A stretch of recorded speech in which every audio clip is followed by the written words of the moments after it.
So, the second part of that question was there anything teachers could have done to make your time in school better? Well, that's actually a tricky one because part of it was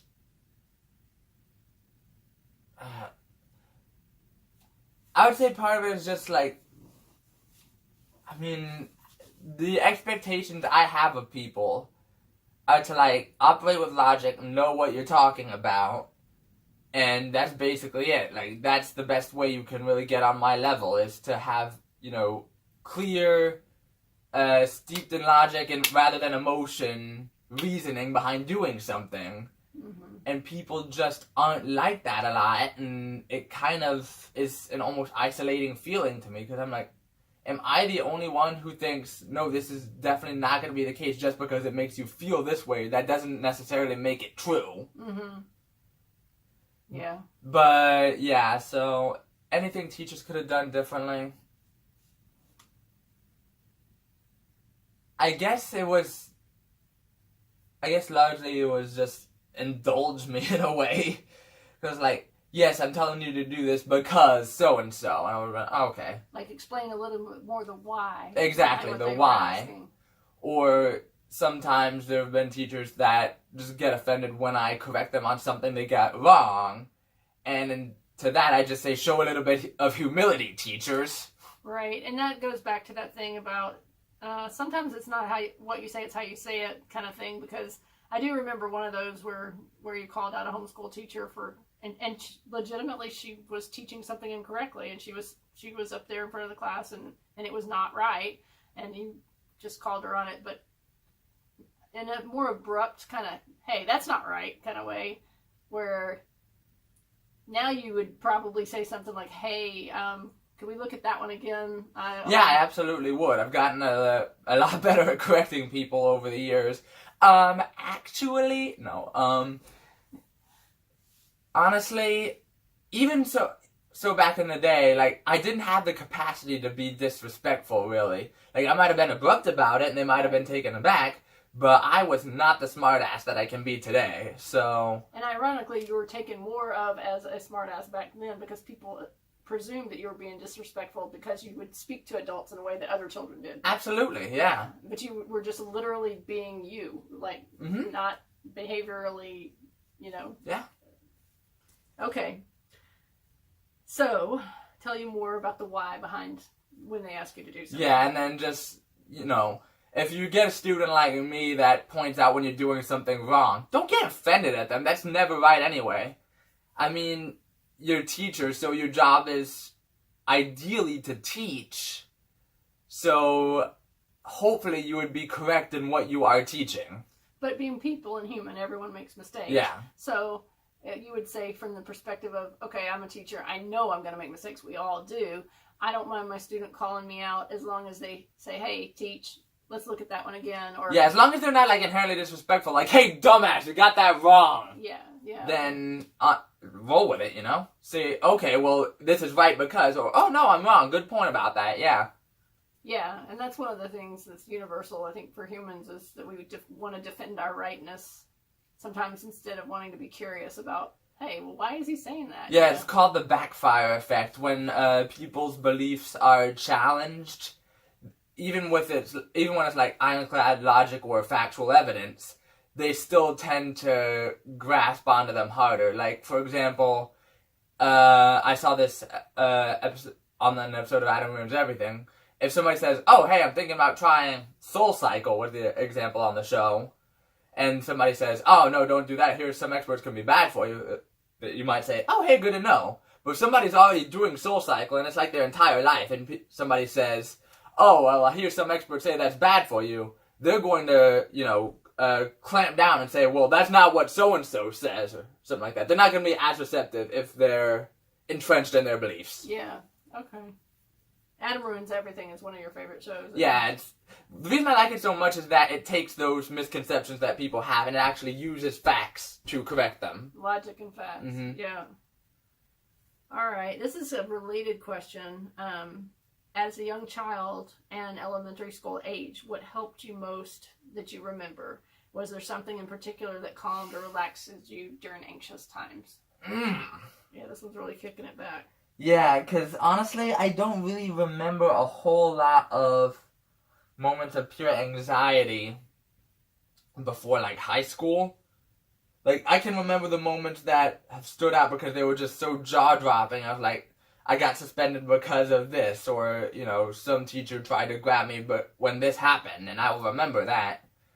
But in terms of pure, just anxiety, what would I do, I guess, to counteract it?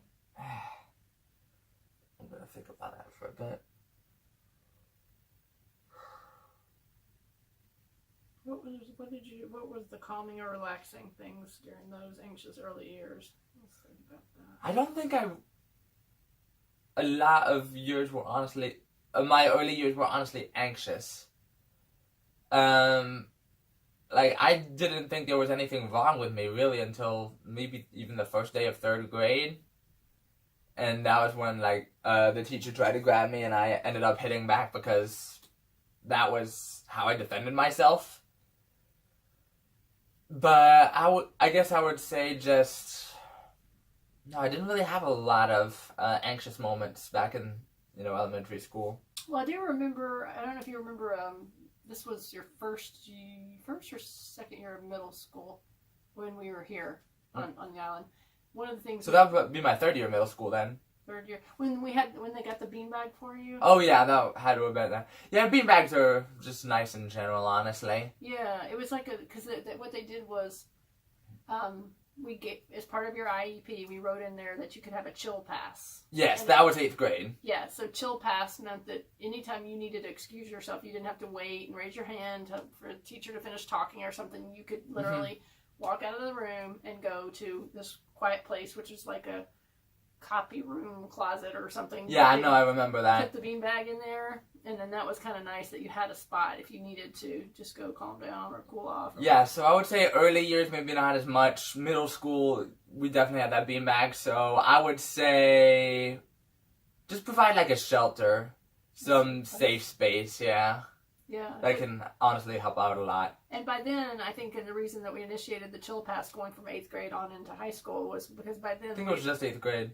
Well, and high school is different too, but one thing we talked about in your IEP meetings was don't restrain him. Yeah. Don't restrain him. I personally, as the parent, will take I'm like responsibility. a caged tiger. I will fight back if you try to restrain me. And I don't know if you recall the time that you... I can laugh about it now. But I was working at Chick-fil-A in Columbia Mall, and you were in Harper's Ferry Middle School. Yes. Do you remember what happened that time? Yes. So basically, I think it was like outside for recess or some shit like that. And the teacher tells me to like start coming in. So I get up and start coming in, and they start to pull on me, like, come in faster. And I ended up hitting her because, like, I'm coming in. Why are you trying to pull me in? Did you like swat her or something? No, was this the time you came down to Chick-fil-A, or was this a different time? That was a different time. Okay, I'm thinking about the time where you skulked through the bushes and made your way. It must have been 3 miles from Harper's Ferry all the way down to Columbia Mall, and you showed up at my work. Was that? I don't even remember that. Because I think they called to give me a heads up. I know I ran away a couple of times, but that was basically when I started realizing that, okay, if fight is gonna have the police call on me now, which was what happened when I was in middle school, that one time where the teacher tried to pull me inside. Yeah. And the police showed up the next day, and I'm like, yes, officer, I respect what you're saying, but honestly, the teacher's a dumbass, and she should be at least suspended. But I don't remember that specific incident, but I did ultimately think, okay, maybe flight is going to be the better option here, because fight doesn't work. Yeah, and I do remember that incident, too, having the police knock on our door and come in and saying, you know, you can't hit your teacher and those kind of things. But we did get to that point where I just said, do not restrain him. Yeah. No matter what happens. Yeah, that doesn't work. Yeah. Let him go out of the building. And I do want to clarify, I might be unique on this. Like, it's not a one-size-fits-all thing. Your results may vary. But this is just what I found in my own life. The fight or flight. Yeah. Yeah. And I think, you know, they tried, course, you went through years and years and years of occupational therapy, speech therapy, physical therapy, every kind of therapy. And they did a program called How High Does Your Engine Run? Tried to get you to realize when you were getting ramped up to that point where you would go into fight or flight. And what I kept trying to explain to them is once you were getting ramped up, you weren't I'm not able thinking to as analyze much it anymore. Yeah. Right. I So- can really, my best logical strengths are when I'm like completely calm and cool. Right. But if you try, at least back in the day now, I'm basically logic all the time. I'm basically Bruce Banner at this point. Like, you wouldn't like me when I'm angry, but I very rarely get angry. Yeah, yeah. You get annoyed, though. I get annoyed very frequently, and I will use biting sarcasm to basically point that out. Yes. But I very rarely actually get angry these days. Yeah, yeah. Okay. Because basically I've realized people are stupid and they're gonna be stupid, so what can I possibly do about it? Do you feel superior to other people? Do you feel like this? In a way, yes. Okay. Yeah, absolutely. I mean, I look at everybody else and I see people who are letting, emotion guide their lives, that are not making rational decisions, and basically that's like all I could do is like rational decisions these days for the most part, and it's just, okay, well, I'm going to judge the shit out of you for not doing the same thing. So would your brother from another life in a TV series be Mr. Spock? Not Dr. Spock, but Mr. Spock? Quite possibly, yeah. I can see y'all kind of relating. Mm-hmm. On Or Thanos. At least Infinity War Thanos. I'm not going to spoil Endgame Thanos. Yes, please, because we're going to see that this afternoon. But Infinity War Thanos was all about, Logic. well, I won't even say logic, because there's a big debate about whether or not his rationale was actually right. Like, whether or not wiping out half of all life would, in fact, provide more resources. Right. But he generally thought he was, the people he was sacrificing were for the good of everybody else. Okay. That's basically me. Like, I guess that's very Spockian as well. The needs of the many. Outweigh the needs of the few. Or the one, yeah. Well, on that note, we're going to take a 1-minute break.